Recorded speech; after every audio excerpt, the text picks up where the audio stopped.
Então, aqui, ó, nessa parte da frente, ele elabora elaborações mentais, como planejamento e decisão. No 2, que é essa parte marrom, ele dá a orientação dos movimentos corporais, o tato, a análise sensorial. O 3, as informações olfativas. O 4, justamente, ó, a leitura e a visão.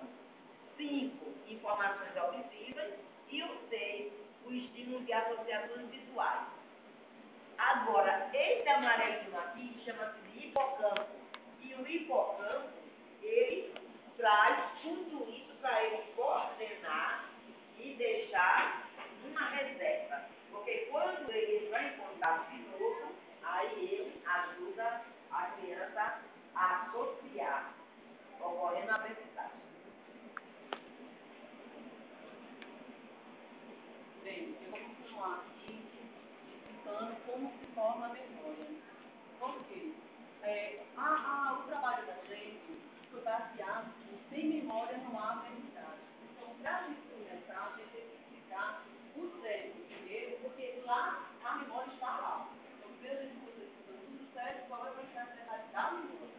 Como se forma a memória. Então, o professor deu a ideia da gente trazer aqui, que mesmo se só já falaram. Então, numa apostila que a gente pesquisou, lá está dizendo que a memória, a informação captada, transmite pelos neurônios, células nervosas, semelhante às aves sem folhas. Então, o exemplo melhor seria uma árvore sem folhas. Então, os galhos seriam os tecidos, o tronco seria o acúmulo, as raízes seriam os terminais pré-sinápticos. Eles criam emaranhados de caminhos que se orientem em diversas direções.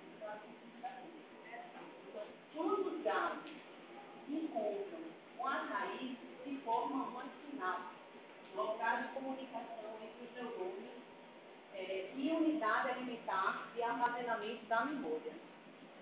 Lá procede a síntese de proteínas, troca de eletricidade e ativação dos genes, que provocam o armazenamento da informação.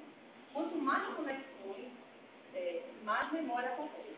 Então, aqui, quando há um encontro dos galhos, no caso, a gente está dando o exemplo da árvore, com as raízes, dentro que a gente fala, então isso se torna a memória, isso é formada a memória.